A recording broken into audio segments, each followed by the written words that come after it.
Dr. Michael Oren joins me, former ambassador of Israel to the United States, but he is not in Israel because he has frequent flyer miles forever. He's in Jupiter, Florida. Good morning, doctor. Thank you for getting up early today. Good morning. Very early. I Good morning, just Hugh. had How are you? good. I just had on Arsen Ostrovsky, who heads the International Legal Forum. Maybe you know, maybe you don't, out of Tel Aviv. And I never learned about UNRWA until this week, Dr. Oren. How can we not know? I never, I'm not that dumb. How does anyone like me not know that UNRWA is a corrupt and rather unique UN organization? It's unique, corrupt, and one of the greatest factors that perpetuates the Israeli-Palestinian conflict. A tremendous contributor to that conflict because it educates Palestinian young people to basically reject the idea of a state of Israel, to seek what they call return. Return is just a euphemism for Israel's destruction.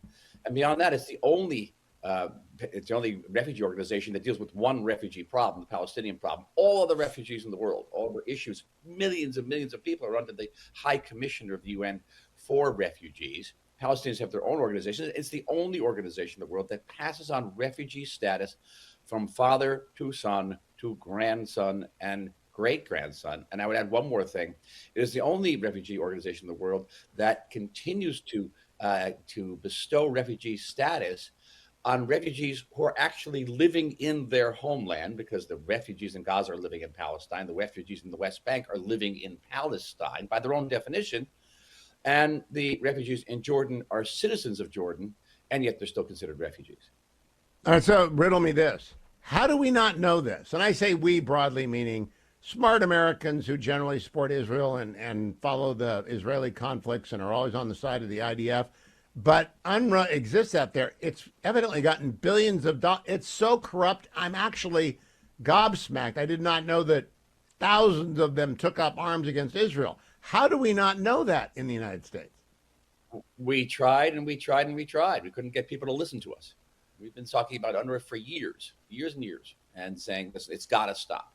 And I wrote an article recently for Sapir magazine. It's an article magazine started by Bret Stephens, where I talked about the day after. And one of the conditions for the day after is that UNRWA never be allowed to set foot again in Gaza. Can't. That's perpetuating the conflict. So when we see an UNRWA school is destroyed, blown up intentionally, and there's a big story in the New York Times today about the IDF blowing up building, we shouldn't think of it as an UNRWA school. We ought to think of it as a Hamas depot, right? Or a Hamas headquarters, or a Hamas arsenal, or a Hamas rocket factory. They've all been found in UNRWA schools, of course, and it's paid for by U.S. tax dollars. The previous president had cut off support for UNRWA. The current administration had renewed it. And I'll make a prediction. I tweeted a prediction the other day that these countries, the United States and 9 other countries that have suspended support for UNRWA because 12 members of UNRWA, 12 teachers, were implicated in the massacres of October 7th, UNRWA would then say, listen, we're doing an internal investigation, we're cleaning our house, and those funds would be renewed within a short period of time. And I think the State Department has said the suspension is not indefinite. And they're reviewing it. That's my feeling, that they're not going to cut off funds to UNRWA during election year. But they should know that if you actually care about the Palestinians, the last thing you should do is give money to UNRWA. Okay, very quickly, Michael, what brings you back to the United States so quickly after your Hatzalah tour?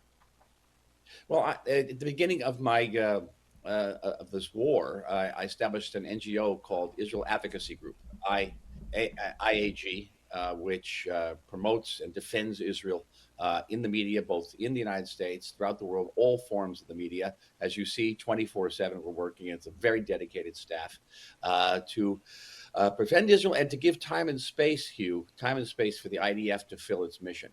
And we're working for that. You can see it also online, Israel Advocacy Group. Israel Advocacy Group. I gather you are the leading figure in that, but what else is it doing? There's only one Michael Oren. You can only do 24/7, 365. You got anyone else out there on the circuit spreading the word? We have a dedicated team of young people who work literally around the clock for social media, for podcasts. You know, my Substack Clarity. That involves a lot of work, a lot of research, a lot of editing to get that out there. If you get I would strongly recommend to read today's Clarity. You'll love it, Hugh. It's called "When Will They Ever Learn?" It's about America's non-response to Iranian aggression, and how that non-response will actually lead to more aggression, not to less aggression, and actually endangers pitching the entire region into a war by non-response. Read Clarity. It's things you don't get in the press. I will. Last question, Michael. The president says he knows how he's going to respond to Iran. Do you think he'll respond to targets inside of Iran or on the periphery or far away? Well, I've been listening to American news, CNN, MSNBC, and I've watched Democratic figure after Democratic figure saying that they're not going to respond to Iran. It's amazing. Iran says we're not afraid of war. America keeps on saying we're afraid of war. It's an extraordinary moment. And in this Clarity article, I suggest one target. Here's a good target for you. Why doesn't the United States bomb the factory that made the drone that killed the American service member? A blow to Iran and a blow to Russia. Uses those drones to kill Ukrainians. Excellent idea. I heard that from Jim Garrity as well. When Garrity and Oren are agreeing on a target list, I think that's a good target list. Dr. Michael Oren, Dr. Michael Oren on X, the site formerly known as Twitter, the Israel Advocacy Forum as well. Go and find and support Dr. Oren's group. Thank you, Michael Oren.